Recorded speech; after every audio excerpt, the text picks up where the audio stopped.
Skittles have had some really weird commercials over the years, but this might just be their weirdest.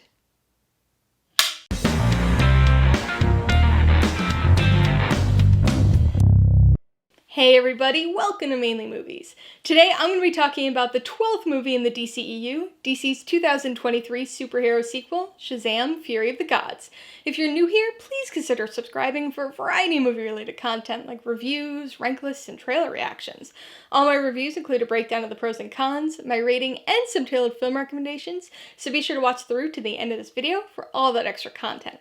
Shazam! Fury of the Gods stars Zachary, Levi, Helen, Mirren, and Lucy Liu, and was directed by David F. Sandberg. Several years after the events of the first film, Billy and the rest of his superpowered siblings must defend the world against the Daughters of Atlas. Although DC boasts some of the best superhero characters ever created, their attempts at building a cinematic universe around those characters has been less than stellar. There have been a few strong standouts, including the surprisingly entertaining Shazam, but as a franchise, things have been remarkably uneven. As a result, the future of the DCEU is in question. It looks like there's going to be a massive overhaul of the franchise on the horizon, which inevitably causes us to view this last handful of pre-revamp entries a little differently than we might have otherwise viewed them. What, if anything, is going to be relevant moving forward? Storylines, characters, casting, it's all really unclear now, which can make it hard to invest yourself in the film. It's just one of the consequences of focusing on building out a cinematic universe rather than films that can truly stand on their own. But let's turn our attention to the individual film, or at least the Shazam films as a pair. Within the DCEU, these two films certainly provide the most family-friendly fun. They stand out as particularly comic booky, and in spite of some moments of darkness, feel perhaps more age-appropriate than some of the other entries in the series. This is only furthered by the hero at the center of our story, a kid. I think part of what made the first Shazam stand out was this unique perspective. Not only was it an origin story, which is always easier to latch onto than a sequel anyway, but it was a childhood fantasy come true. What would you do if, as a kid, you suddenly had superpowers? The movie still had a villain bent on world domination, like so many other superhero films, but it was all framed through the perspective of a teenager trying to figure things out, which gave the story a different flavor and a unique focus. In the sequel, that origin story figuring things out phase is largely over. Billy's nearly 18 and has been Shazam for a few years at this point. He's still struggling with certain things, but likewise, the film itself struggles with its focus. Rather than keeping things constantly grounded to Billy and his family throughout, like the first film had done, Fury of the Gods, perhaps unsurprisingly given the title, expands things to godly levels. This film builds up to a massive world and universe-threatening scale. There are definitely some really fun elements to that, like our trio of villains, but from a broader perspective, it's just more of what we've seen over and over again in superhero movies. Not bad as its own thing, but the lack of a unique perspective definitely makes it easy for this to just blur together with dozens of other comic book movies. Superhero fatigue has been a topic of discussion for a while now, but I think filmgoers start to get fatigued by any sort of repetition and oversaturation, regardless of genre. It's why subgenre popularity has always varied throughout the decades. That said, there are plenty of other comic book movies that are bigger contributors to superhero fatigue than Shazam 2. Because despite its CGI-fest focus on godly destruction and hordes of monsters, it does still have something that helps separate it from other similar films. The Shazamly. With so many superhero movies to choose from, we've reached the point where it's not what the heroes do that interests us, but rather who they are. What's their background? Are they relatable to us as regular people? Is there something that makes them more than just super strong, invincible beings? And we get that with the Shazamly.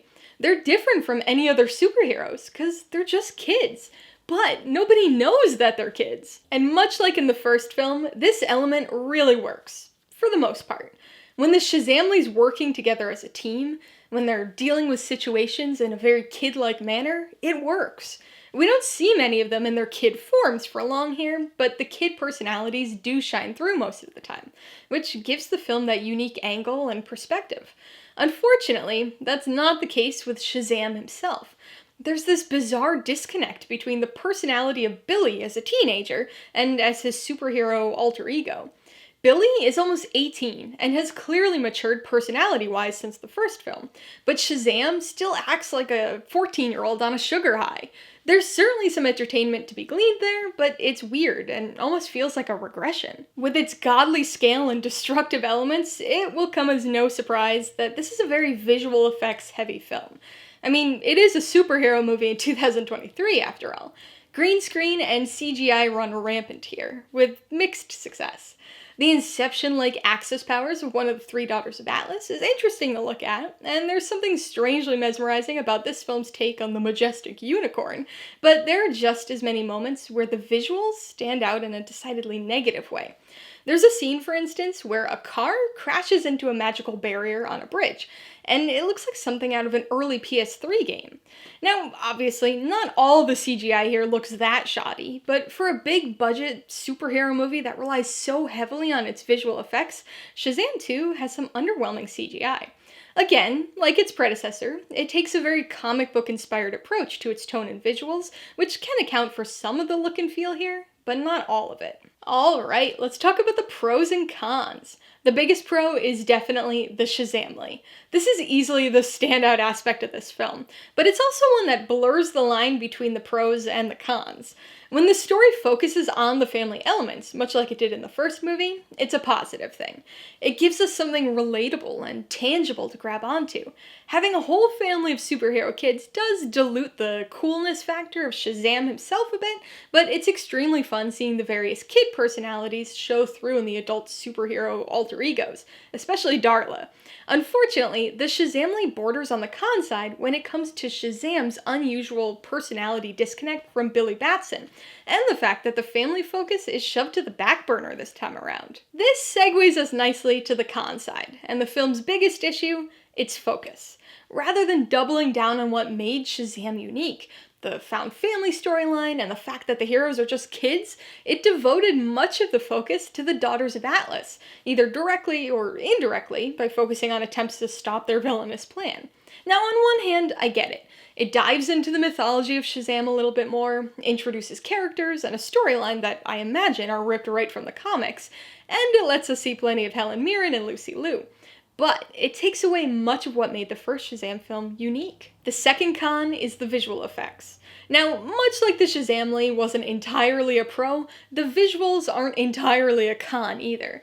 There are some things that look pretty cool, and many things that are just kind of typical of a superhero movie today, but some of the visual effects are substandard.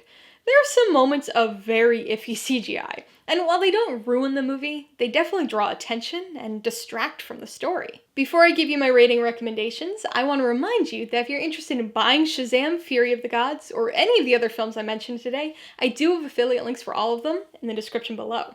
I get a small commission from anything you buy using one of my links, so I'd really appreciate it if you'd use them if you're in the market for any of these movies. I'm gonna give Shazam! Fury of the Gods 3 out of 5 paws. It's a fun and entertaining entry in the DCEU with plenty of humor, just like its predecessor, but it spends far less time on what makes it unique, namely the Shazamly, than it does on the world-ending superhero spectacle that makes it just like 70% of comic book movies today. I would recommend Shazam! Fury of the Gods to fans of the first Shazam. Although the focus shifts a bit here, this maintains the unusual tone of the first film, and serves as a decent follow-up, exploring the powers and teamwork of the Shazamly.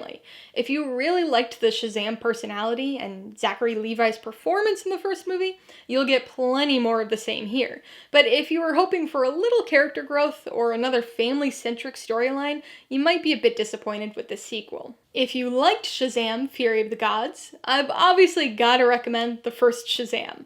Not only is this film an origin story, establishing Billy Batson, the Shazamly, and their powers, but it also establishes the unique tone that director David F. Sandberg brings to the sequel as well. If you liked the found family team element of the Shazamly, you might want to watch Fantastic Four, the 2005 version. While not a particularly well-loved Marvel movie, it does share a similar tone and mid-2000s look and feel, especially with the visual effects. It's even got a bridge scene that's very similar to one seen in this Shazam sequel. And if you want another recent superhero film that prioritizes humor and feels like a colorful cinematic rendition of a comic book, you might want to watch Thor: Love and Thunder.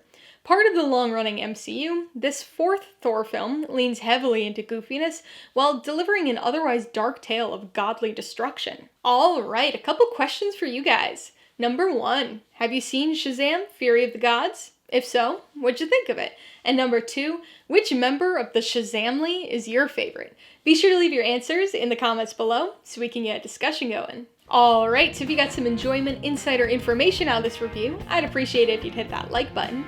And if you haven't done so already, please hit subscribe while you're at it to see more videos like this. Till next time, this has been Alyssa with Mainly Movies. The way life should be.